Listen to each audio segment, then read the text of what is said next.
अस्सलाम वालेकुम। अस्सलाम नमस्ते सत श्री अकाल। उम्मीद करता हूँ फिट होंगे, बेहतरीन होंगे, अपनी लाइफ अच्छे से एंजॉय करोगे। हम तीनों की तरह आज एक और वीडियो और उसका टाइटल है वीडियो का टाइटल जी, why nations are shifting towards India over the US, big diplomatic trend by Ankit sir. और ओरिजिनल वीडियो का लिंक डिस्क्रिप्शन में जो तो कल आजमी इनको भी सपोर्ट करें, हमें भी सपोर्ट करें। मेरा नाम है राणा मोहम्मद, मेरे साथ है Mohammed Sameer Khokhar. Malik Shakhsiyar Iqbal. So guys let's start. नमस्कार साथियों, स्वागत है आप सभी का अंकित इंस्पायर्स इंडिया पर। मैं हूं अंकित अवस्थी। आज एक बेहतरीन विषय है डिस्कशन का, और विषय यह है कि वर्ष 2025 में भारत आने वाले विदेशी राष्ट्राध्यक्षों की संख्या पूरे 12 महीने में 18 थी। अभी 2026 शुरू हुआ है, 2 महीने पूरे होने जा रहे हैं। पिछले 60 दिनों में अगर आज की तारीख से पिछले 60 दिन देख लिए जाएं तो अब तक 18 राष्ट्राध्यक्ष भारत की यात्रा पर आ चुके हैं। 2025 से 26 में ऐसा क्या बदला, और शुरुआती 2 महीने में ही अचानक भारत दुनिया के सेंटर पर कैसे आ गया? क्यों भारत को ट्रस्टेड पार्टनर कह करके सम्मानित दुनिया करने लगी? आज का सेशन एक विश्लेषण है इस पूरी घटना का। ऐसे दौर में जब भारत के प्रधानमंत्री इजराइल की यात्रा पर हैं और कनाडा के प्रधानमंत्री भारत आने वाले हैं। जस्टिन ट्रूडो ने भारत कनाडा के रिश्तों को जिस तरह बर्बाद किया था, उसके बाद आज यह सत्र कि कनाडा के प्रधानमंत्री भारत आ रहे हैं, अपने आप में एक बड़ी सुर्खी है। हाल ही में इमानुअल मैक्रोन की भारत यात्रा हो, या फिर लूला की यात्रा भारत की हो, या फिर उर्सुला वॉन डेन की यात्रा भारत की हो, कुल मिलाकर भारत ही भारत दुनिया के बीच में चर्चा का विषय बना हुआ है। पूरी तरह दुनिया में ट्रंप इफेक्ट कहिए, या फिर दुनिया में हो रहे शांति के नाम पर मखौल कहिए, दुनिया को असली शांति और विश्वास भारत में नजर क्यों आ रहा है, आज हम इसके कारण का विश्लेषण करेंगे। उस पॉइंट को पकड़ेंगे कि भारत असल में इन सब के बीच उम्मीद की किरण कैसे लेकर बैठा है। भारत ने दुनिया के इस दौर में ऐसी कौन सी पंक्ति पकड़ ली जिसके चलते फिर एक बार, जैसे रशिया यूक्रेन युद्ध के समय भारत का स्टैंड था डिप्लोमेसी, डायलॉग, पीस, कि हम लोग शांति के लिए डायलॉग और वार्ता को और कूटनीति को स्थापित करना चाहते हैं। आज भारत का ऐसा कौन सा मंत्र है जिसे 2025 में शायद दुनिया के देश नहीं समझ पाए, आज उसे समझने के लिए आगे बढ़ रहे हैं। आइए विश्लेषण करते हैं, लेकिन उससे पहले एक क्विक रिमाइंडर। 2 दिन शेष हैं हमारे इस बेहतरीन कोर्स के, जिसके अल्टीमेट रिव्यूज हैं आर्टिफिशियल इंटेलिजेंस के 20 से अधिक टूल सिखाने के लिए। मेरा एक कोर्स जिसको बहुत जबरदस्त तरीके से फीडबैक मिल रहा है बातें बाजार की एप्लीकेशन और वेबसाइट पर, जिसका लिंक कमेंट बॉक्स में पिन है। 1 साल की वैधता के साथ यदि आप चाहें तो आर्टिफिशियल इंटेलिजेंस के 20 से अधिक दुनिया भर में चर्चित जो आर्टिफिशियल इंटेलिजेंस के टूल्स हैं, उन्हें आप कैसे यूज कर सकते हैं, आप कैसे सीख सकते हैं, इसका मेरा एक पूरा 1 साल की वैधता के साथ कोर्स है। फिर चाहे आप वर्किंग हो, नॉन वर्किंग हो, स्टूडेंट हो, गृहिणी हो, आप जिस भी कार्य क्षेत्र में हो, आपके लिए अत्यंत जरूरी कोर्स, लिंक कमेंट बॉक्स में। 33% ऑफ शुरुआत में दिया जा रहा है। वैधता 2 दिन और बची है, इसके बाद में फिर कोर्स बंद हो जाएगा। चलिए शुरू करते हैं मेरे प्यारे साथियों। वर्ष 2025 सभी ने बहुत अच्छे से सेलिब्रेट किया, कई मायनों में खास था। भारत के साथ भी खास था, दुनिया के साथ भी खास था। दुनिया के लिए तो खास इसलिए था क्योंकि ट्रंप नामक एक बीमारी उस समय पर बहुत जोरी से फैल रही थी। यह बीमारी क्यों कही जाती है, इसके ऊपर भी बहुत सारे सवाल जवाब बने रहेंगे, क्योंकि वर्ल्ड ऑर्डर को हिलाकर रख दिया। खैर, वर्ल्ड ऑर्डर के हिलाने में हमारा क्या स्टैंड था, हम उस तक भी चलेंगे। असल में भारत में बहुत सारे राष्ट्राध्यक्षों के 2025 में दौरे हुए। ये पूरी वो लिस्ट है। इस लिस्ट में अगर कोई 2 बड़े नाम तलाशे जाएं तो 2 बड़े नाम निकल कर आते हैं। कीर स्टारमर जो कि यूके के प्रधानमंत्री थे, और व्लादिमीर पुतिन जो कि रशियन प्रेसिडेंट थे। इन दोनों की भारत यात्रा को अगर हटा दिया जाए तो कोई बहुत बड़ी सिग्निफिकेंट यात्रा 2025 में नहीं थी। कीर स्टारमर तो पूरा बेड़ा जहाज भर के आए थे, जिसके ऊपर हमने सेशन भी किया था और भारत के साथ में फ्री ट्रेड एग्रीमेंट साइन किया था, जो कि यूके के लिए जब से ब्रेग्जिट हुआ है तब से सबसे बड़ी डील इसे कंसीडर किया गया था, और हमने इस पर एक प्रॉपर डिटेल सेशन भी आप लोगों को दिया था। 2025 के बाद जब हम 26 में एंट्री किए तो सबसे पहले यूरोप से मर्ज की यात्रा बाहर में आती है। जर्मन चांसलर भारत की विजिट पर आते हैं। यूरोप के सबसे प्रतिष्ठित, सबसे ज्यादा पावरफुल, सबसे ज्यादा पैसे वाले देश के चांसलर यानी राष्ट्राध्यक्ष भारत की यात्रा पर होते हैं। मर्ज की विजिट से हिंट मिलना शुरू हो जाता है कि यूरोप भारत के साथ फ्री ट्रेड एग्रीमेंट करने जा रहा है, और यही हुआ। मदर ऑफ ऑल डील साल की शुरुआत में 26 जनवरी के दिन हो जाती है, और इसी बीच में यूएई के जो अमीर हैं, जो यूएई के जो राष्ट्राध्यक्ष हैं, वो भारत की यात्रा पर 3 घंटे के लिए ही अचानक आकर पहुंचते हैं। एक साल के अंदर शुरुआत हो रही है 26 की और उसके अंदर इतनी हाई प्रोफाइल भारत की यात्राएं होती हैं।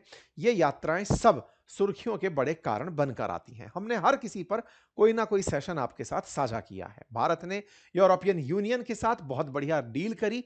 इंडिया ईयू की जो डील है, इसे mother of all trade deal कहकर संबोधित किया गया। भारत ने अमेरिका को बढ़िया से काउंटर कर दिया। इतना अल्टीमेट काउंटर था कि अमेरिका इसके तुरंत बाद छटपटाहट में भारत के साथ ट्रेड डील करने निकल पड़ा। भारत और ईयू की ट्रेड डील जो लंबे समय से इंतजार में थी, उसके हो जाने के बाद 2 डेकेड से अधिक नेगोशिएशन जिसके चले, लेकिन फाइनली भारत ने इसे उस दौर में कर दिया जब इंडिया अमेरिका की ट्रेड डील होनी थी, लेकिन हम ईयू से करके उसे बाईपास कर गए और अमेरिका के साथ किनारा कर गए। 2026 के दूसरे महीने में आप एंट्री करते हैं और उस समय भारत एआई इंपैक्ट समिट का आयोजन कर देता है। दुनिया के 193 जो यूएन के देश हैं, उनमें से चौथा देश भारत था जिसने एआई पर इतनी बड़ी मीटिंग बुलाई थी। संख्या के हिसाब से दुनिया का सबसे बड़ा देश भारत था, जिसमें इतने पार्टिसिपेंट्स आकर के पहुंचे थे। विकासशील देशों में भारत पहला देश था जिसने आर्टिफिशियल इंटेलिजेंस पर चर्चा के लिए दुनिया भर के राष्ट्राध्यक्षों, सीईओज, टेक दिग्गज, तमाम कंपनियों को भारत में इनवाइट कर लिया। आज उसी का परिणाम है कि आर्टिफिशियल इंटेलिजेंस पर पूरी दुनिया में भारत की चर्चा है और भारत में दुनिया भर के टेक की चर्चा है कि अल्टीमेटली एआई कर क्या रहा है। एक बहुत बड़ा एआई में भारत ने लोगों को इग्नाइट करने का काम किया। लोग इस विषय के बाद में चर्चा करना शुरू हो गए कि यार अल्टीमेटली एआई पर विमर्श करना तो बनता है। पहला देश भारत बनकर आया विकासशील देशों में जिसने इस तरह की बड़ी मीटिंग होस्ट की। ठीक है साहब, इसी मीटिंग के अंदर बहुत सारे राष्ट्राध्यक्ष भारत में पहुंचे। एक एक कर करके अगर आप देखना करें तो स्पेन के राष्ट्राध्यक्ष भारत के अंदर यात्रा पर थे, इसी प्रकार से फिनलैंड के राष्ट्राध्यक्ष भारत में थे, सर्बिया के राष्ट्राध्यक्ष भारत आए, कजाकिस्तान के राष्ट्राध्यक्ष भारत में पहुंचे। तमाम दुनिया भर के जो राष्ट्राध्यक्ष हैं वो भारत की यात्रा पर थे। इन तमाम के साथ भारत के प्रधानमंत्री की तस्वीर, भूटान, श्रीलंका, है ना, ये तमाम स्विस कॉन्फेडरेशन, आबू धाबी, तमाम नेता भारत की यात्रा पर आए और भारत के इस ग्लोबल इवेंट में शरीक हुए कि इंडिया कुछ तो कर रहा है। दुनिया को बताने के लिए कि एआई का इंपैक्ट क्या है, ग्लोबली भारत ने अपनी प्रेजेंस दुनिया को बताई। इसमें बहुत पावरफुल राष्ट्राध्यक्षों में फ्रांसीसी राष्ट्रपति का नाम लिया जाना जरूरी होगा क्योंकि उनकी यात्रा भारत के लिए बहुत मायने रखती है। इन सभी का जोड़ यह है कि भारत ने साल 2026 की शुरुआत में ही इतने सारे विदेशी मेहमानों को देख लिया जो 25 के कुल योग से ऊपर निकल जाता है। और तो और भारत के प्रधानमंत्री की भी विदेश यात्राएं बनी रही और आज जब उनकी इजराइल यात्रा हो रही है और 2 दिन बाद कनाडा के पीएम की भारत यात्रा हो रही है, यह बताती है कि साल की शुरुआत बहुत धमाकेदार है। कनाडा के पीएम भारत की यात्रा पर हैं। अगर आप मेजरली इस सब चीज को देखें तो 2 बड़े पॉइंट कंक्लूड कर पाएंगे। या तो यूरोपियंस लीडर भर भर के भारत में आ रहे हैं या रूस के जो सहयोगी हैं, जो रूस के साथ कभी हुआ करते थे, वो भारत की यात्रा पर आ रहे हैं। ऐसे में भारत दोनों धड़ों के लिए कैसे कीमती बन गया, ये अपने आप में समझने वाला सवाल है। कनाडा, जो कि पिछली बार जब ट्रूडो का शासन था उधर बाइडेन थे, तब भारत को ग्लोबली उसने इंसल्ट कराने के तमाम प्रयास किए। खालिस्तानियों को बचाने का ट्रूडो का जो प्रयास था वो असल में खुद के ईगो के लिए था। जब से ट्रूडो गए हैं, भारत कनाडा के बीच की जैसे रार ही समाप्त हो गई हो, विमर्श ही खत्म हो गया हो। लेकिन अब कारनी जब भारत यात्रा पर आ रहे हैं ट्रूडो के बाद, तो निश्चित ही भारत और कनाडा के संबंध सुधरेंगे, इसकी सारी उम्मीदें अब की जा रही हैं। और यह बड़ी बात है कि कनाडा के प्रधानमंत्री के भारत आने से पहले ही जो तहव्वुर राणा नाम का जो आतंकी था, उसकी कनाडा ने सिटीजनशिप रिवोक कर दी है ताकि भारत को लगे कि वो आतंक के खिलाफ भारत के साथ खड़ा है। बड़ा सवाल है, भारत ऐसा क्या इन लोगों को संदेश दे गया? हमने ऐसी कौन सी कूटनीति कर दी? हम तो 2025 में बड़े ही साइलेंट थे, हम तो कहीं दिखाई ही नहीं दे रहे थे। 26 की शुरुआत में लोगों को यह क्यों लगने लगा कि चलो भारत चलते हैं? कुछ समय पहले आपको याद होगा, चाइना की यात्रा पर भी यूरोपियन लीडर भर भर के गए थे। ऐसे में भारत कैसे इन लोगों के लिए इतना इंपॉर्टेंट हो जाता है, इसको डिकोड करते हैं। उसमें इस व्यक्ति के नाम को, ट्रंप इफेक्ट को कंसीडर किया जाना जरूरी है। अक्सर मैं एक बहुत जगह जहां पे भी चर्चा में होता हूं एक लाइन मेंशन करता हूं कि दुनिया ने जो बहुत सारे ग्लोबल इफेक्ट्स देखे हैं, चाहे रशिया यूक्रेन का युद्ध हो, चाहे कोरोना वॉर हो, उनसे भी बड़ा और डेडली इफेक्ट दुनिया के लिए ट्रंप इफेक्ट है। अब आप इसे बीमारी माने, इसे युद्ध माने, इसे दुनिया के लिए संकट माने, जो भी माने, ट्रंप इफेक्ट अपने आप में ऐसा है कि जब तक ट्रंप का कार्यकाल है आप सर्टेनिटी में नहीं जी सकते। ये हर दिन कुछ ना कुछ करने की इच्छा रखते हैं। ऐसे में भारत ने अमेरिका के प्रेजेंस में दो लोगों को एक अपने ऊपर विश्वास करने वाली व्यवस्था कैसे दे दी, इसको समझते हैं। आप सभी को याद होगा कि ट्रंप जब राष्ट्रपति का इलेक्शन लड़ रहे थे, उस समय दुनिया में इनको लेकर अलग अलग तरह के विचार थे। कुछ का मानना था, कुछ देशों को इनको लेकर के बड़ी चिंताएं थी, बहुत एंशियस थे, कुछ लोग इनके सपोर्ट में थे। बहुत सारे देश ऐसे थे जो ये मानते थे कि नेशनलिस्ट आदमी हो तो ट्रंप जैसा, तो इनको लेकर के दुनिया बटी हुई थी कि जब ये आएंगे तो क्या होगा। खैर, ये आए और दुनिया में तमाम प्रकार की चीजें निकल कर आई। ऑर्डर बदलने लगे, क्लाइमेट और एनर्जी को लेकर के सोच बदलने लगी, जियोपॉलिटिकल स्टेबिलिटी सुर्खियों में आने लगी। ट्रंप जब अक्सर कहा करते थे चुनाव में कि मैं 60% तक चाइना पर टैरिफ लगाऊंगा, तो लोगों को लगा था कि ये मैक्सिको, कनाडा, चाइना पर टैरिफ लगाएंगे, उसके अलावा ये कुछ नहीं करेंगे। और इन्होंने किया भी। राष्ट्रपति बनते ही इन 3 देशों पर अपनी तरफ से टैरिफ थोपे। लोगों को लगा बहुत अच्छा है, प्रॉमिस किया था वो कर दिया इन्होंने। लेकिन इन महानुभव ने दुनिया के सारे देशों को एक ही लाठी से हाँकना शुरू किया। शुरुआत में इन्होंने 3 बड़े देशों के साथ जो किया, वो जब वर्ल्ड की हर देश के साथ करना शुरू किया, तो यह समझ में आया कि अमेरिका की असल नीति व्यापार करना नहीं है, वो दुनिया पर राज करना चाहती है। ट्रंप के अंदर एक अधिनायकवाद निकल कर आया। ट्रंप के अंदर पुराने समय का, जैसे ब्रिटेन था जो दुनिया पर कंट्रोल करता था, 130 देशों पर शासन था, ट्रंप के अंदर वो चेहरा दिखाई दिया। और हाल ही में मार्को रूबियो के बयान हो, चाहे जेडी वेंस के बयान हो, उनसे ये प्रतीत भी होता है कि अमेरिका चाहता है कि दुनिया में वो वापस से स्थिति बनकर आए जो उपनिवेशवाद के दौर में थी। दुनिया के अंदर अंदर गुलामियां हो और दुनिया में कुछ राष्ट्रों के पास सारी ताकत हो। इन्होंने अपनी शक्ति का भरपूर दोहन किया और उस भरपूर दोहन में इन्होंने भारत के प्रधानमंत्री की लोकप्रियता को चैलेंज करके अपने नाम को चमकाया। आप सभी को बहुत अच्छे से ध्यान होगा, जैसे ही ये राष्ट्रपति बने, दुनिया के बहुत से लीडर्स इनसे मिलने पहुंचे। उनमें से भारत के प्रधानमंत्री भी थे जो ट्रंप से मिलने पहुंचे। फरवरी की मुलाकात थी, 1 साल अभी बीता है। ट्रंप ने उनके मिलते समय ही भारत पर टैरिफ का अनाउंसमेंट कर दिया था। भारत को यह बड़ा झटका था। भारत अपेक्षा करता था कि ट्रंप उनके मित्र पुराने जमाने के हैं, इस बार भी वो वैसे ही रहेंगे, लेकिन वो ऐसे नहीं रहे। ट्रंप यही नहीं रुके, भारत पर ना केवल टैरिफ अनाउंस किया, बल्कि ऑपरेशन सिंदूर में, जिसमें भारत ने पाकिस्तान को धूल चटा दी, उस ऑपरेशन सिंदूर में भी वो पाकिस्तान के पक्ष में जाकर खड़ा हो गया और एक फेक नैरेटिव चलाने लगा। भारत को इस बीच में बहुत ज्यादा ग्लोबल ह्यूमिलिएशन का सामना करना पड़ा, विशेष रूप से तब जब ट्रंप का प्रभाव ऐसे फैल रहा हो जैसे कि भाई ये तो सर्वशक्तिमान उदय होकर आ रहा है जो केवल भारत के खिलाफ है। भारत विरोधियों ने घरों में दिवाली मनाई और भारत के लोग जो कि पाकिस्तान को धूल चटाने के बाद भी जश्न नहीं मना पा रहे थे, क्योंकि पूरी तरह से ट्रंप ने नैरेटिव पाकिस्तान के पक्ष में खड़ा कर दिया। और हमारा विपक्ष सरकार को खोंचे खाए जा रहा था कि ट्रंप कहते हैं कि उन्होंने युद्ध रुकवाया, आप क्यों नहीं कहते। ट्रंप कहते हैं कि पाकिस्तान जीता था, ट्रंप कहते हैं कि यह हुआ। भारत सरकार को ग्लोबली और देश के अंदर डोमेस्टिकली हर तरह से खींचा गया कि साहब ट्रंप ने पूरी तरह से, क्योंकि एक ईगो फाइट थी वर्ल्ड के अंदर लोकप्रिय नेता होने की, वर्ल्ड के अंदर सर्वाधिक विजिटेड नेता होने की, ट्रंप उस बात को लेना चाहते थे। और उन्होंने इस काम को जब करना शुरू किया तो भारत ने इस विषय पर अपनी जो रीच रखी, जो थॉट रखी, वो आज सबको समझ में आ रही है। कैसे बोल रहा हूं मैं, आप इसको समझिएगा। भारत जैसे ही ऑपरेशन सिंदूर पर इनका स्टैंड देखा, भारत ने ट्रंप से मिलना अवॉइड करना शुरू कर दिया। G7 मीटिंग में प्रधानमंत्री मोदी से मिलना प्रस्तावित था, भारत के प्रधानमंत्री निकलकर चले आए। मोदी जी ने अनाउंसमेंट किया कि नहीं, मैं प्रधानमंत्री, मतलब मुझे कोई और काम आ गया था, मैं ट्रंप से मिलने नहीं गया।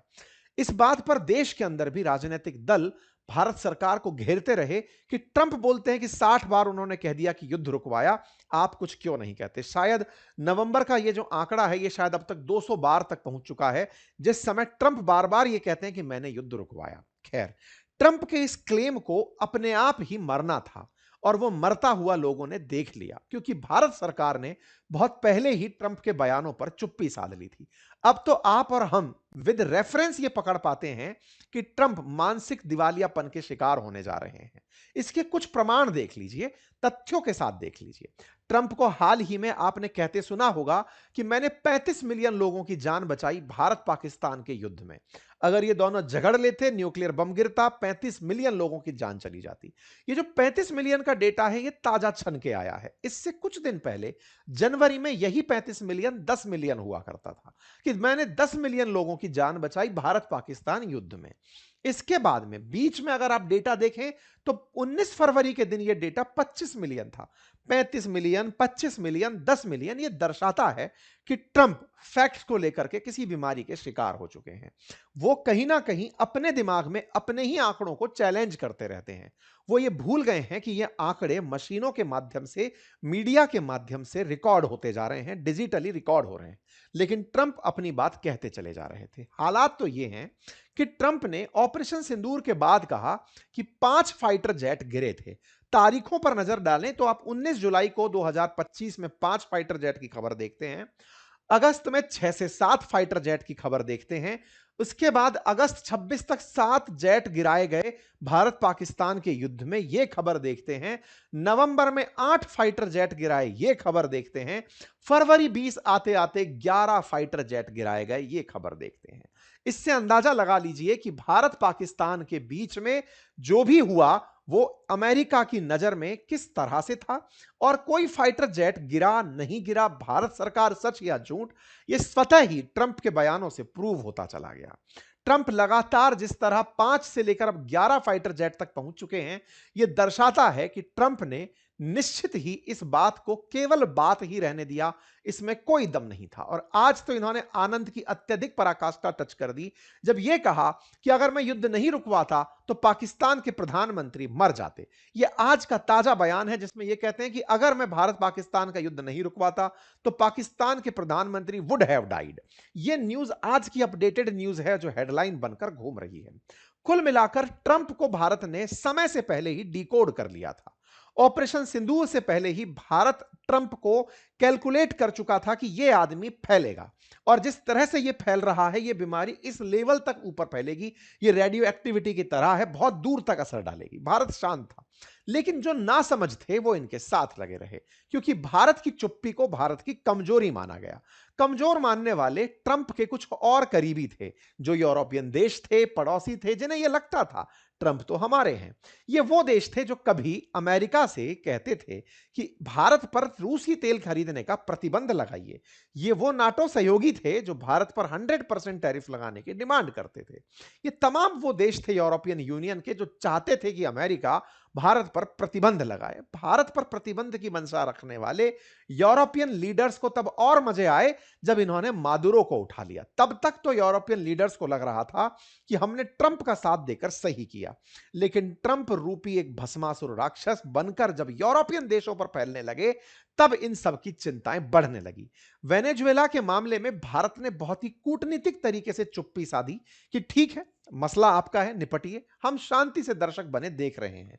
यूरोप को लगा कि ट्रंप बहुत बढ़िया खेल रहे हैं, और तो और ट्रंप ईरान के मामले पे भी बढ़िया जा रहे हैं। वर्ल्ड लीडर्स इन्हें लेकर के अपनी तरफ से बंटते रहे, लेकिन भारत ईरान के मामले में भी और तमाम उन मामलों में जहां पर ट्रंप का इंटरफेरेंस था, चाहे गाजा का मामला हो, चाहे ईरान का मामला हो, रशिया यूक्रेन का मामला हो, भारत मध्यम मार्ग अपनाता गया। रशिया यूक्रेन के मामले में भी भारत दोनों के साथ रहा, भारत गाजा इजराइल में भी दोनों के साथ रहा। आज भारत के प्रधानमंत्री इजराइल की यात्रा पर हैं, क्योंकि भारत इस बात को समझता है कि हर समय एक देश का पक्ष सही नहीं हो सकता। भारत दोनों के बीच वार्ता को स्थान देता है, क्योंकि भारत यूएन के सिद्धांत को मानने वाला आज सही रूप से प्रैक्टिकल देश है। भारत की इसी कूटनीति को दुनिया ने तब देखा जब रशिया यूक्रेन युद्ध हुआ। भारत ने दुनिया को संदेश दिया था कि यह डिप्लोमेसी, डायलॉग और पीस का टाइम है। हम पूरी दुनिया से कहते हैं, यूएन में कहते हैं, और भारत 2022 में जो रशिया यूक्रेन युद्ध को लेकर स्टैंड रखता था, वो आज तक रखता आ रहा है कि भारत पीस, डायलॉग और डिप्लोमेसी कहता है। भारत कहता है यह युद्ध का नहीं, शांति का समय है। कोई बात नहीं, भारत के ये सारे बयान इन लोगों को देर से समझ में आए। जब ट्रंप का मुंह खुला और पहुंचा ग्रीनलैंड पर, यूरोपियंस में भगदड़ मच गई कि ये तो अब हमको खाने लौट पड़ा है। और वेनेजुएला के बाद जब ग्रीनलैंड पर बारी आई, तो ग्रीनलैंड के बाद में तुरंत टेंशन कनाडा को चढ़ी आई कि यार ये तो ग्रीनलैंड के कहते कहते कनाडा को कहीं 51वां राज्य ना बना ले। ट्रंप नहीं रुके और उन्होंने अपनों को खाना शुरू किया। न्यूज इस तरह से बनने लगी कि दुनिया के देशों में यूरोपियंस की चिंता सुर्खियों का कारण बन गई। यूरोप के लीडर्स देश छोड़ छोड़ के दाएं बाएं भागने लगे। जंगल में आग लगी हो और सियार भाग रहा हो, वैसी नजर स्थिति बनने लगी। ब्रिटेन के प्रधानमंत्री की चाइना की यात्रा होने लगती है। ट्रंप को लगातार इस बात के लिए क्रिटिसाइज किया जाना शुरू होता है। ट्रंप यूरोपियन लीडर्स के पर्सनल चैट्स को लीक करते हुए दिखाई देते हैं। ये मैक्रोन की चैट को लीक करते हुए दिखाई देते हैं। मैक्रोन कहते हैं कि आप ट्रस्ट को ब्रीच कर रहे हैं, लेकिन ट्रंप को मजा आ रहा था। ट्रंप को लगा था कि मैंने जिस तरह से दुनिया में तुमको इज्जत दिलाई है, अब मैं तुम्हारे साथ खेलूंगा। बस ट्रंप यहीं पर अपनी क्रेडिबिलिटी खोना शुरू किए और इनकी इसी क्रेडिबिलिटी के और फॉल्स और मिसलीडिंग स्टेटमेंट्स के चलते ट्रंप की छवि को यूरोपियंस ने अब किनारा करना शुरू कर दिया। परिणाम क्या निकला? यूरोपियंस लीडर ने उठ करके चाइना की यात्रा, भारत की यात्रा करना शुरू कर दिया। चाहे आप ब्रिटिश प्रधानमंत्री की यात्रा देखें, चाहे फ्रांसीसी राष्ट्रपति की, ये तमाम यात्राएं, फिर चाहे कीर स्टारमर की यात्रा देखें, तमाम यूरोपियन लीडर निकलकर चाइना गए और उसके बाद अब वो भारत की यात्रा पर हैं।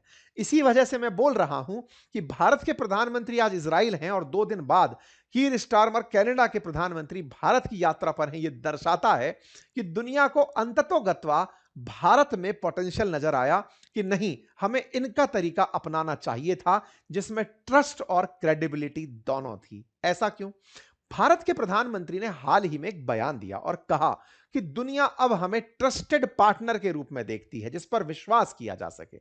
यह बयान यूं ही नहीं था। दावोस शिखर सम्मेलन में भारत की तरफ से अश्विनी वैष्णव जी ने भी यही कहा कि भारत दुनिया को अब एक ट्रस्टेड पार्टनर जिसके ऊपर विश्वास किया जा सकता है। दुनिया में भी इस बयान को उठाया और भारत के लिए कनाडा के तरफ से भी यह बयान आया कि भारत एक ट्रस्टेड पार्टनर के रूप में रहा है। आप अगर खबरों को पीछे पलटकर देखना शुरू करें तो दुनिया भर के नेता, ईयू चीफ तक ने भारत को ट्रस्टेड फ्रेंड कहा।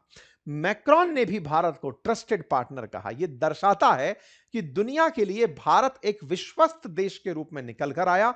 इतिहास गवाह है, चाहे श्रीलंका की स्थितियां हो, चाहे तालिबान की, भारत हमेशा जिसके साथ था उसके साथ बना रहा, अंत तक प्रयास करता रहा अपनी सीमाओं के अंदर कि हमारे ये दायरे हैं और हम इस तरह से काम करते हैं। यही कारण है कि आज भारत वैश्विक परिदृश्य में तीसरी बड़ी इकोनॉमी बनने की तरफ तेजी से बढ़ रहा है। ऐसा भारत सरकार का मंतव्य है कि 2037-47 तक भारत $35 ट्रिलियन की इकोनॉमी होगा। भारत में लगातार एफडीआईज बढ़ती जा रही हैं। 2025 में भारत में $135 बिलियन का प्रत्यक्ष विदेशी निवेश आया। वर्ल्ड बैंक रैंक भी टॉप 5 कंट्रीज के अंदर प्राइवेट इन्वेस्टमेंट इंफ्रास्ट्रक्चर में भारत का नाम लेती हैं। इस तरह से आप एक बात बहुत अच्छे से समझ पाते हैं कि भारत वैश्विक रूप से लोगों को एक स्टैंड लेना सिखाने वाला देश बनकर आया। भारत की चुप्पी ही भारत की एक पहचान बनी। ट्रंप से निपटने के लिए भारत का तरीका लोगों के लिए मिसाल बना। आप इसे कैसे देखते हैं जरूर बताइए। चैनल पर नए हैं सब्सक्राइब कर लीजिए और साथ ही साथ हमारे कोर्स जिसके अब आखिर में 2 दिन बचे हैं आपके पास ऑफर में, अगर आप एआई का कोर्स सीखना चाहते हैं तो आप जाइए कोर्स में एनरोल करिए। हमारे तमाम साथी उस पर बेहतरीन अपना फीडबैक दे रहे हैं। 33% ऑफ है अर्ली मूवर्स के लिए। बाकी फिलहाल के लिए इतना ही। बहुत बहुत धन्यवाद।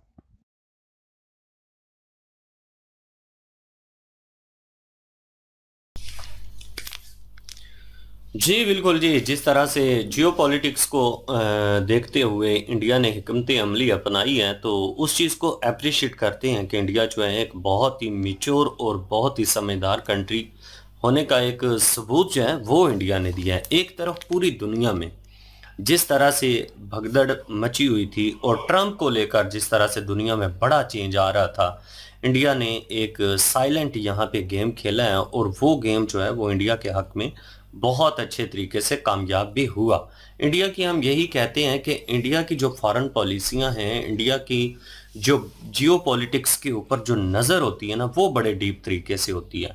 और उन सब चीज़ों को मद्देनज़र रखते हुए इंडिया जो भी स्टैंड लेता है वो अद्भुत स्टैंड होते हैं, वो बड़े ही कारामद स्टैंड होते हैं इंडिया के हक में। सारी दुनिया को लग रहा था जी कि ट्रंप जब आएगा तो एक बहुत बड़ा चेंज आने वाला है, क्योंकि ट्रंप ने दावे बड़े बड़े किए थे। लेकिन उसने जो टैरिफ वाली बातें की थी वो तो उसने करके दिखाया। और इसके अलावा जो ट्रंप था, जो उसने बातें की थी कि पूरी दुनिया में अमन और शांति लेकर आएंगे, दुनिया जो है उसको एक करेंगे, कोशिश करेंगे कि अमन और शांति होनी चाहिए, जंग की किसी किस्म की कोई स्थिति नहीं होनी चाहिए। लेकिन इसके आने के बाद जितने दुनिया के हालात खराब हुए ना, इससे पहले इतने नहीं थे। जो बाइडेन के होते हुए जो भी उतल पुतल जो चेंज आ रहा था वो सामने ही था, वो कोई इतना बड़ा नहीं था। सिर्फ बांग्लादेश का एक दो रीजन जो है वो देखने के लिए मिला, लेकिन इसके आते ही हर तरफ जो है ना वो एक भगदड़ मच गई और इसने हर किसी को दबाने की कोशिश की है। यूएसए की हमेशा से ये कोशिश थी कि पूरी दुनिया को अपने अंडर ले और उसके ऊपर राज करे। इंडिया को अगर देखा जाए तो पूरी तरह से दबाने की कोशिश यूएसए ने की है। ट्रंप ने पॉलिसी जो है वो इस तरह की बनाई कि एक किस्म का यही कह सकते हैं कि इंडिया को ब्लैकमेल करने की कोशिश की। टैरिफ को लेकर इस तरह की चीज़ें की कि हम आपके ऊपर टैरिफ लगा देंगे, रशिया से आपने ऑयल नहीं लेना, ये नहीं करना, वो नहीं करना, मतलब इस तरह की चीज़ें काफ़ी ज़्यादा करके ना तो इंडिया को दबाने की कोशिश की। लेकिन इंडिया नहीं दबा भाई। इंडिया ने अपने जो है वो सेल्फ रिस्पेक्ट को कभी भी दांव पे नहीं लगने दिया, अपनी सेल्फ रिस्पेक्ट को कायम रखा। और देख लें आज इंडिया कामयाब भी हुआ है। यूरोपियन कंट्रीज की अगर बात करें तो यूरोपियन कंट्रीज को यही लग रहा था कि भाई ट्रम्प जैसा कोई लीडर जो है वो तो हो ही नहीं सकता। जब वेनेजुएला में उसने जो काम किए हैं, वहाँ के जो प्रेसिडेंट है उनको वो उठा के लेकर आया, तो सारे यूरोपियन कंट्रीज को लग रहा था कि ये बड़ा अच्छा कार्य किया। ईरान की अगर बात करें, ईरान के खिलाफ भी जिस तरह से ट्रंप की नफरत देखने के लिए मिली, जिस तरह से ईरान को दबाने की कोशिश की और धमकियां दी कि आप जो अपना न्यूक्लियर प्रोग्राम है उसको नहीं अगर रोकेंगे तो आपके खिलाफ जो युद्ध है वो भी शुरू हो सकता है। ये सारी चीज़ें भी यूरोप को बड़ी पसंद आई, लेकिन यूरोप को ये चीज़ पसंद नहीं आई। जब यूरोपियन कंट्रीज़ को दबाने की कोशिश की गई तो फिर उनको पता चला कि भाई जो चीज़ें हम देख रहे हैं ये तो इसके उल्ट है बिल्कुल। ट्रंप जो है वो सिर्फ वेनेजुएला और ईरान की बात नहीं है, ये तो पूरी दुनिया के ऊपर राज करना चाहता है, पूरी दुनिया को अपना एक गुलाम बनाना चाहता है कि जिसको मैं कहूँ उठ जाओ वो उठ जाए, जिसको कहूँ बैठ जाओ बैठ जाए। तो इस तरह की चीज़ें ना वो करना चाहता था, अपनी ईगो उस लेवल पर वो ले गया था कि वो चाहता था कि कोई भी उसके सामने बात ना करे और जो वो नैरेटिव रखता है हर कोई कंट्री जो है उसके नैरेटिव से इत्तेफाक करे। लाइक दैट पिछले दिनों में अभी भी इसको वही चुल मची हुई है कि पाकिस्तान और इंडिया का युद्ध मैंने रुकवाया है। और देखेंगे आहिस्ता आहिस्ता इस बंदे की मानसिकता आप देख सकती हैं कि ये 5 हथियारों से चला है और आहिस्ता आहिस्ता करके 11 पे लेके आए। और उसके बाद 10 मिलियन लोगों की पहले इसने जान बचाई थी, फिर 25 मिलियन इसको याद आया कि नहीं नहीं लोग ज़्यादा हैं, फिर इसने 25 मिलियन कर दिए, अब ये 35 मिलियन पे पहुंच गया। अब आने वाले टाइम में ये बंदा कहेगा कि मैंने जो है वो पूरी दुनिया की जान बचाई है। अगर इंडिया और पाकिस्तान का युद्ध होता तो उसमें पूरी दुनिया जो है वो लपेटे में आ जानी थी। तो इस तरह से ये जो है ना नोबेल प्राइज़ के पीछे भी पड़ा हुआ है, वो भी इसको नहीं मिल रहा। अब यूरोपियन कंट्रीज़ को समझ आ गया है कि जो सेफ कंट्री है, जो एक ऐसा कंट्री है जिसके ऊपर एतमाद किया जा सकता है, तो वो इंडिया है। इंडिया की तरफ यूरोपियन कंट्रीज़ का बहुत रुझान हुआ है और दौरे जो हैं वो शुरू हो चुके हैं। नरेंद्र मोदी साहब जो हैं वो बहुत बड़ी संख्या में एक डिफेंस डील जो है वो इजराइल के साथ कर रही हैं। और उसके बाद कैनेडियन जो सदर हैं वो भी इंडिया में पधारेंगे, 2 दिन के बाद वो भी टूर करेंगे। और उसके बाद बड़ी बड़ी कंपनियां जो हैं उनके सीईओ जो हैं वो इंडिया में आ रही हैं, क्योंकि इंडिया को वो एक ट्रस्ट के काबिल जो कंट्री है ना वो देख रही हैं, सिक्योर कंट्री भी है। इससे पहले चाइना का रुझान हुआ था। तो लग रहा है कि जिस तरह से ट्रंप की मानसिकता है आने वाले टाइम में यूएसए एक बिल्कुल अकेला कंट्री जो है ना वो हो जाएगा और यूएसए के लोगों को एक बहुत बड़ी मात्रा में नुकसान जो है वो हो सकता है। ट्रंप जो है वो अपनी ईगो को लेकर वो अपनी ईगो को उसने आगे रखा हुआ है और अपने कंट्री की मफाद परस्ती को उसने पीछे रखा हुआ है। जहां पे भी आपको देखेंगे ना, तो आप उसकी बातें सुने, आप उसकी तकरीर सुने, आपको लगेगा कि वो बंदा जो है ना सिर्फ और सिर्फ अपनी तारीफें सुनना चाहता है। वो चाहता है कि जो भी लीडर हो, जितने भी कंट्रियों के लीडर आए, वो सब उसको कहें कि ट्रम्प एक बड़ा ग्रेट लीडर है जी, ट्रम्प जो है इसकी जो पॉलिसीज़ हैं वो बड़ी अच्छी हैं, पूरी दुनिया में इस तरह का लीडर होना चाहिए। तो इस तरह की चीज़ें सुनना चाहता है, लेकिन ऐसा नहीं होता। तो अब देखते हैं कि आने वाले टाइम में यूएसए के साथ और क्या होता है, क्योंकि अभी तक तो जो मानसिकता नज़र आ रही है ट्रम्प की, वो मुझे तो चेंज नहीं नज़र आ रहा कि आने वाले टाइम में वो अपनी गलतियों को सुधारे। इन्होंने कहा कि भस्मासुर बना हुआ है, बाकी भस्मासुर वाली आदतें इसमें पाई जाती हैं। जी बिल्कुल जी। और बात करें तो ट्रम्प की वजह से ही ये सारा कुछ हुआ। ट्रम्प ने आते हुए, मतलब जब आया है तो पूरी दुनिया पे जो है वो टैरिफ जो है वो डाल दिया। कुछ पे जो है वो अभी वेनेजुएला के वो जो सदर थे उनको उठवा लिया। ग्रीनलैंड पे जो है कब्जे की बातें, तो उस पे उसकी आंख है। कनाडा डर गया है कि हमें जो है वो अपनी 11वीं स्टेट, या पता नहीं 11वीं स्टेट ही शायद बनती है ना इक्यावन, ये, इक्यावन है ना, 50 51, पहले हाँ। तो वो स्टेट ना, चुनाव। एक मतलब एक स्टेट ना बना ले हमें। तो यकीन करें सारे जो है वो इससे डर गए थे और ट्रस्ट के काबिल नहीं रहा अमेरिका, और इसके पल्ले से निकल के जो है वो यहाँ पे चाइना और इंडिया के साथ मिलना शुरू हो गए। चाइना से भी मिले, इंडिया से भी मिले, क्योंकि उनको नज़र आ रहा है कि ये भाई हमारा जो फ्यूचर है अब ये इस खिते में है, चाइना और इंडिया में है। तो वो यहाँ पे दौड़े आए और इंडिया को भाई एक ट्रस्टेबल कंट्री के तौर पे देख रहे हैं जितने भी हैं। और ये टैरिफ की जंग की वजह से जो है वो ये सारा कुछ हुआ। और रशिया तो पहले से ही जो है वो इंडिया का एक किस्म का समझ लें कि बहुत अच्छा दोस्त है। इसराइल भी दोस्त है। तो यूरोपीय यूनियन भी जो है वो डील करने के लिए इंडिया आ गई। जर्मन के जो है वो चांसलर आए हैं अभी 2 महीने पहले। उसके बाद मैक्रोन भी आते जाते रहते हैं फ्रांस के। तो ये चीज़ें जो हैं वो इंडिया के लिए बहुत, मैं कहूँगा कि फ़ायदे के लिए, इंडिया के फ़ायदे के लिए बहुत बेहतर है। तो इंडिया जो है वो इन सब से ताल्लुकात बेहतर कर रहा है, अपने मुल्क को देख रहा है, अपने मुल्क का फ़ायदा भी देख रहा है। और ट्रेड जो है वो हर मुल्क के साथ एग्रीमेंट हो रहे हैं, किसी के साथ डिफेंस एग्रीमेंट हो रहे हैं, किसी के साथ दूसरी चीज़ों पे ट्रेड एग्रीमेंट हो रहे हैं। यूरोपीय यूनियन के साथ एग्रीमेंट हुए जिसको अपना मदर ऑफ डील मेरे ख्याल में बोला था, नाम दिया था। तो वो डील्स जो है वो यूरोपीय यूनियन के साथ हुई। उसके बाद अमेरिका जो है डर गया, वो भी दौड़ा आया फिर 18% टैरिफ लेके इंडिया के साथ, कि जी हम 18% जो है वो, ट्रम्प जो है वो कहता है जी इंडिया के साथ ट्रेड होगी, सारा कुछ होगा। जिसको सब ने बोला कि जी ये इंडिया झुक गया तो ये हो गया वो हो गया। तो वो हमने बोला था कि क्या डील होती है, क्या बीच में जो है बातें होंगी, वो तो बाद में निकल के सामने आएंगी। लेकिन बाद में यही आया कि अभी तक दस्तखत वगैरह नहीं हुए थे, क्योंकि 10% अमेरिकन सुप्रीम कोर्ट ने जो है 10% टैरिफ कर दिया है। अब जो है वो सब पे जो है 10% होगा। सबसे फ़ायदा तो ज़्यादा इंडिया को भी हुआ है लेकिन चाइना को भी हुआ है, जिन पे 67% टैरिफ लगाया हुआ था। और उसके बाद एक और मुल्क है बीच में, उस पे तकरीबन 96% इसने टैरिफ लगाया हुआ है, उसको फ़ायदा होगा। और भी जितने मुल्क हैं सबको फ़ायदा होगा। सुप्रीम कोर्ट ने 5 महीने के लिए जो है वो 10% कर दिया है। उसके बाद पता चलेगा कि क्या होता है क्या नहीं होता। ये अपने साथ मिला पाता है कांग्रेस के लोगों को या नहीं लगा पाता, तो ये तो पता चल जाएगा बाद में। खैर, अब इंडिया जो है वो 10% वियतनाम था टैरिफ, मेरा ख्याल, वियतनाम होगा शायद। वियतनाम था। तो लेकिन ये है कि इंडिया अब 10% पे 5 महीने पे जो है वो अपनी ट्रेड रखेगा, अमेरिका के साथ भी रखेगा और रशिया के साथ भी। उसके बाद क्योंकि अब वो उनकी क्या नाम है, सुप्रीम कोर्ट ने कह दिया है कि टैरिफ 10% होंगे बीच में इंडिया के भी। तो इंडिया अब डील तो नहीं की अभी कि रशिया के साथ ऑयल लेना है या नहीं लेना। अभी दस्तखत तो नहीं हुए थे डील में, क्योंकि वो होने थे तो तभी ये डील होनी थी ना अमेरिका वाली, कि रशिया के साथ तेल जो है एग्रीमेंट ख़त्म होने हैं, अमेरिका के साथ करने हैं।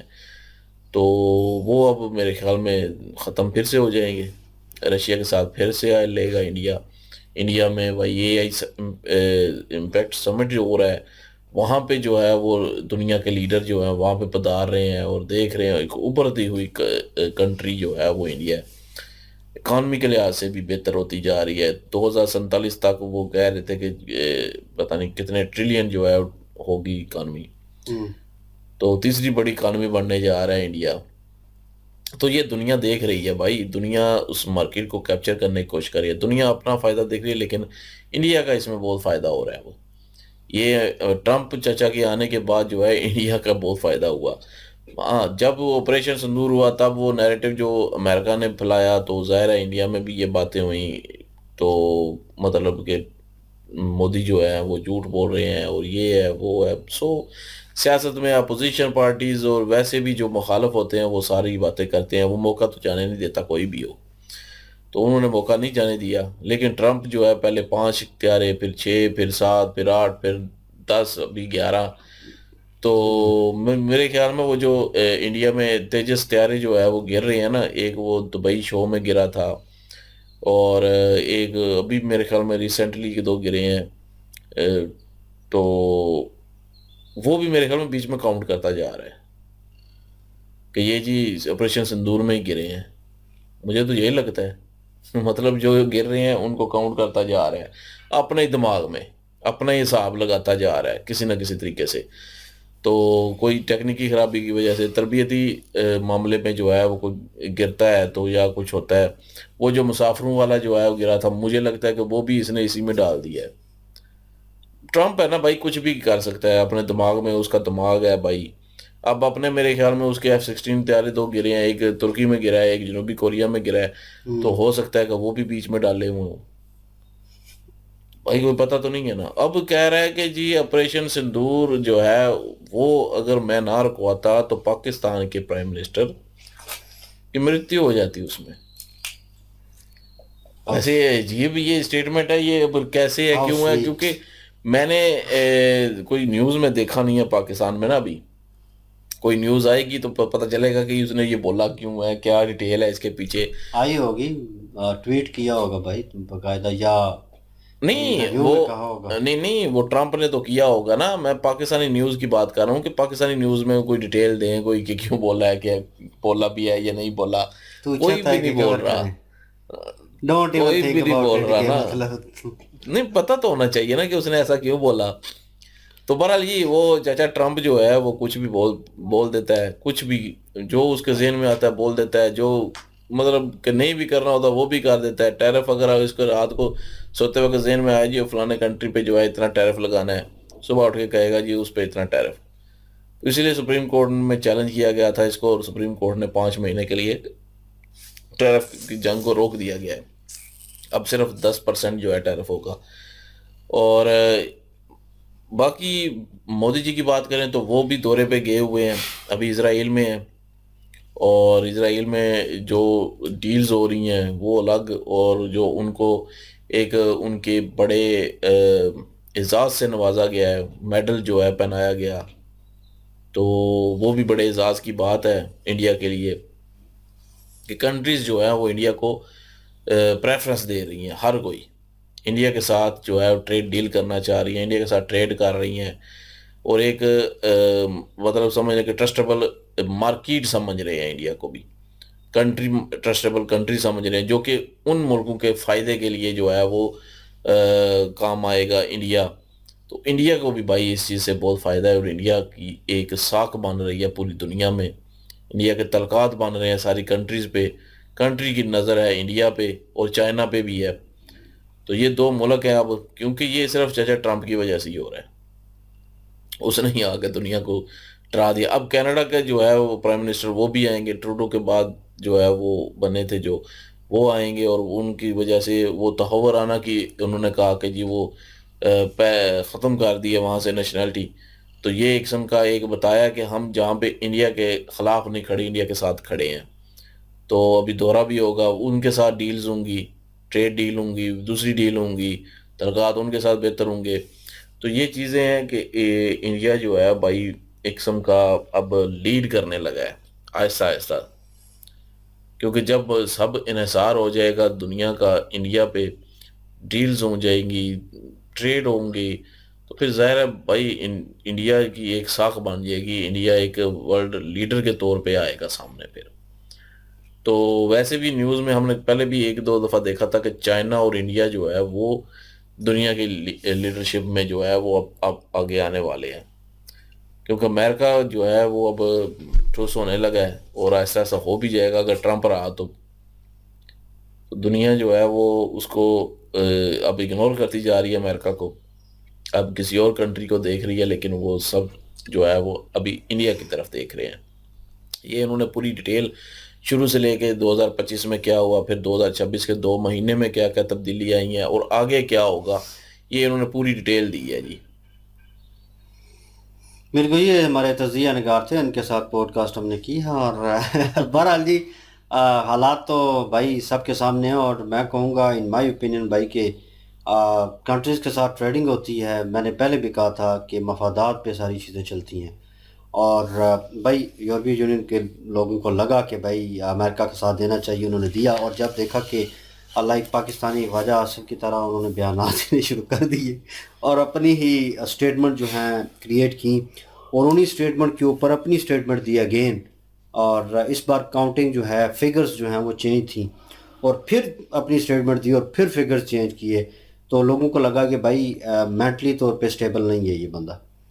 तो एवरीवन नो दैट कि इसने पास्ट में किस तरह की हरकतें की, इक़्तिदार में आया और जिस तरह सिक्योरिटी डॉक्यूमेंट्स और वो चीज़ें थी, ये बाथरूम में लेके चला गया, वहाँ से मिली। और मतलब आप हिसाब लगा सकते हैं कितना अनसिक्योर टाइप जो है वो बंदा है। और इसके फिर ट्वीट आने, फिर टैरिफ लगाना, फिर अपनी अवाम को पहले तसल्ली देनी, फिर अपनी अवाम को ही गालियाँ देना, और उनके प्रोटेस्ट के ऊपर उनका एआई वीडियो क्रिएट करके उनके ऊपर वो लगा देना। तो माइंड सेट तो भाई दर्शा रहा है कि ये अनसीरियस बंदा है, और इसे मेरे ख्याल में अपनी ईगो के अलावा कुछ भी चीज़, किसी भी चीज़ को प्रेफरेंस नहीं देता। अपनी ईगो से ज़्यादा भाई किसी चीज़ को नहीं रखता ये। इसको मुल्क का या लोगों का मेरे ख्याल में कोई जो है बर्डन नहीं है इस चीज़ का कि वो क्या करेंगे या फ्यूचर क्या होगा। ये अपनी मर्ज़ी से चलाना चाह रहा है हर चीज़ को। तो भाई एक कंट्री अगर ख़ुद मुख्तार होता है, उसके पास पावर होती है, उसकी अपनी साख्त होती है, अपनी जो है वो कह लें कि बातचीत है उसकी, दूसरी कंट्रियों के साथ उसके ट्रेड चल रहे हैं और वो ग्रो कर रहा है ठीक ठाक, और दूसरी कंट्रियाँ जो हैं और वो कह लें कि वो कहीं बैठते हैं तो उनकी इज़्ज़त होती है, वो सुनते हैं उनकी बात, उनसे ट्रेड करना चाहते हैं, डील्स करना चाहते हैं फ्यूचर के लिए, करंट सिचुएशन के लिए, लाइक इंडिया। तो भाई फिर वो अवाम आपको उस कंट्री को, उनके लोगों को, उसके पीएम को रिस्पेक्ट देनी पड़ती है। भाई ये करना पड़ता है, जैसे आपको मिल रही है, ये गिव एंड टेक वाला हिसाब है कि साथ ले और साथ दे, तो वो वाला है। तो इंडिया ने सीधा सीधा रखा है ये हिसाब कि भाई इस साथ ले, इज़्ज़त करो और इज़्ज़त करवाओ, नहीं करोगे तो भाई हमारी तरफ से भी नहीं होगा। लेकिन बहुत सारी कंट्री उन्होंने अमेरिका ने आंखें दिखाई, उन्होंने कहा इज़्ज़त करो लेकिन हम नहीं करेंगे, तो उन कंट्रियों ने एक्सेप्ट कर लिया। ठीक है, जिस वे से भी किया, जो भी डील्स थी, या डर गए उनसे, ठीक है, जो वेनेजुएला के साथ हुआ, ये ट्रेलर दिखाया गया जानबूझ के, ठीक है ना। और ये सारी सिचुएशन क्रिएट की गई कि भाई हम टेरर भी लगाएंगे, उसके बाद हम अगला प्लान जो है इम्प्लीमेंट करेंगे। ट्रंप उस थ्योरी के ऊपर चल रहा था। तो ट्रंप का तो अपना माइंड सेट वो मेरे ख्याल में पीछे यूज़ नहीं हो रहा इतना, उसको कह लें कि कठपुतली की तरह यूज़ किया जा रहा है। लेकिन भाई नाउ ऑन अगेन जो है, जैसे उनकी सुप्रीम कोर्ट ने कहा कि भाई आप नीचे लेके आए इसको, टेरर वाला ड्रामा बंद करें, तो बहुत हो गया, अपनी मर्ज़ी से कुछ भी नहीं कर सकते आप। तो वो जो है इसके ऊपर उनको भी लताड़ रहा है। आई डोंट नो, अब वीडियो के थ्रू था या ट्वीट था, वो वीडियो की थी हमने मेरे ख्याल में, और वो प्रशांत सर की थी वीडियो मेरे ख्याल में। तो उसके ऊपर बताया गया कि भाई के इन्होंने उसके ऊपर भी ट्वीट या बयानात जो है वो दिया। उन्होंने कहा कि ये लोग जो है ये अमेरिका का अच्छा नहीं चाहते और ये और वो। तो इन सीरियस नोट, हमारे 2-3 दोस्त जो हैं वो यूएसए में हैं, और एक दो से बात भी होती रहती है। एक तो डरता है बहुत लेकिन दूसरा जो है बात करता है, और वो कहता है कि भाई ये बंदा ठीक नहीं है। हम आम आवाम में वहाँ पे बैठते हैं, जो वहाँ के लोग हैं उन तो खारजी हैं, बाहर से आए हैं, पाकिस्तान से ट्रैवल करके यहाँ पे आए, लेकिन जो यहीं के हैं वो लोग कहते हैं कि यार ये बंदा ठीक नहीं है। हमें लगा कि ये स्ट्रेट फॉरवर्ड है, हमारे लिए बेहतर होगा, इसके प्लान्स जो हैं हमारे लिए बेहतर होंगे, स्ट्रेटजी थोड़ी डिफरेंट होगी, अप्रोच एक और तरीके से करेगा। इसने कहा भी था, इसके बोल थे, तभी हमने इसे सपोर्ट किया। लेकिन नाउ ऑन ये हमें भी जो है ग्रैब करने की कोशिश कर रहा है और गलत तरीके से ग्रैब कर रहा है। और ये वहाँ की आवाम को जो है वो मुश्किल पड़ी हुई है। जो खारजी हैं, जो बाहर से आए हैं, उनको भी नेशनैलिटी जो है, एक ग्रीन कार्ड होता है, वो उन्होंने होल्ड करके रखना है 24/7। तो वो जो उधर के ही हैं उनको भी कह रहा है कि आप भी रखें। और जो इन्होंने एक इदारा क्रिएट किया हुआ था जिन लोगों के वजह से, यहाँ पे सीसीटी बना हुआ है, ठीक है, मिस ऐप कोई भी करता है, कोई ऐसा बंदा, तो उसको उठा लिया जाता है। तो वहाँ पे लोगों को उठाना क्या, लोगों को शूट डाउन किया गया ऑन रोड। तो मैंने तो नहीं देखा था अमेरिका में कभी ऐसी सिचुएशन कि पुलिस वाले आते हैं तो गाड़ी को हाथ तक नहीं लगाते, सिर्फ मिरर डाउन वो भी नहीं करवाते। और अगर ज़्यादा ज़रूरत हो तो फिर वो कहते हैं कि सर प्लीज़ मिरर डाउन करें, शीशा डाउन कर, पीछे खड़े होंगे। आपको गाड़ी से बाहर आने की ज़रूरत नहीं, वहीं पे बैठ के आप ड्राइविंग लाइसेंस और हर चीज़ जो है उन्हें दे सकते हैं। मतलब उनको अलाउ नहीं है। तो वो एक तरीके से जो है क्या लें कि फासला रख के बात करेंगे, रिस्पेक्टेबल वे में बात करेंगे। लेकिन वो जो अदारा बीच में था वो जानवरों की तरह एक्ट कर रहा था, और ये सारा इसकी वजह से है। अब वहाँ पे इसको भी और लताड़ा गया, पहले ही इम्पैक्ट गलत था और लताड़ा गया। गलतियाँ इसकी भी हैं भाई। और भाई अपने आप को पहले ठीक करो, अपनी साख ठीक करो। हाँ, आप वर्ल्ड पावर हो तो भाई वर्ल्ड पावर होने का ये मतलब नहीं है कि हर किसी को दबाते जाएं, बेतुके किस्म की टैरिफ जो है उनके ऊपर लगाते जाएं, और अपनी दुश्मनी के एवज जो है ये चीज़ें निकाल रहे हैं आप। और उसके बाद आप आम आवाम को कहते हैं कि वो आपको सपोर्ट करे, तो मेरे ख्याल में नहीं करेगी। तो मैं इसीलिए कहता हूँ कि मैं पॉडकास्ट जो है इधर उधर देखता रहता हूँ, कुछ रिएक्शन चैनल्स हैं अमेरिकन, तो मैं देखता रहता हूँ। तो वो शुगर मेला भी लगाते हैं, लेकिन शुगर मेले में इसको ठीक ठाक लताड़ते हैं ट्रम्प को। वो भाई स्ट्रेट फॉरवर्ड हैं और बोलने की आज़ादी उन्हें है, तो वो बोलते हैं लेकिन ठीक ठाक लताड़ा जाता है। और उनके क्लिप जो है वो वर्ल्ड वाइड भाई दुनिया देखती है। बड़े बड़े तजिया निगार या बड़े बड़े सेलिब्रिटीज़ जो हैं वो बैठे होते हैं, तो भाई वो मजाक मजाक में ठीक ठाक जो है चित्रवल कर देते हैं। तो मेरे ख्याल में मैंने ठीक कहा था कि ये ख्वाजा और ये ट्रम्प जो है सेम किस्म के बयानात दे रहे हैं। लेकिन भाई इंडिया के साथ अब अगेन दौड़ के आया है इंडियन मार्केट में। उसे पता है कि भाई सारी दुनिया जो है उधर झुक गई है, तो भाई मेरे पास भी मौका है, इससे पहले कि ज़्यादा शर्मिंदगी उठाकर मुझे वहाँ पे आना पड़े, तो अभी निकल लेते हैं और अभी डील कर लेते हैं। तो लेट्स सी आगे हालात जो है किस तरह के होते हैं। लास्ट 2 मंथ का इन्होंने इस वक्त बताया कि ज़्यादा इम्पैक्ट हुआ है, ठीक है ना। और इंडिया इस वक्त जो है वो लाइट आउट हो चुका है वर्ल्ड वाइड, और सबकी नज़र जो है यहाँ पे है। और होप सो कि आने वाला वक्त जो है और बेहतर हो। और ट्रम्प जो है रणनीति जो है वो क्या अपनाता है, नेक्स्ट स्ट्रेटजी क्या होती है उसकी, ये देखने लायक होगा। अच्छी वीडियो थी, डिटेलिंग वीडियो थी, और कमेंट सेक्शन ओपन होगा आपके लिए, और इनके जो वीडियो की लिंक भी डिस्क्रिप्शन में मौजूद होगी। प्लीज़ इनके थ्रू हमें भी सपोर्ट कर दीजिएगा। इंशाल्लाह मिलते हैं नेक्स्ट वीडियो में। अपना ख्याल रखिएगा, दुआ में याद रखिएगा। तब तक के लिए अल्लाह हाफिज़, पीस।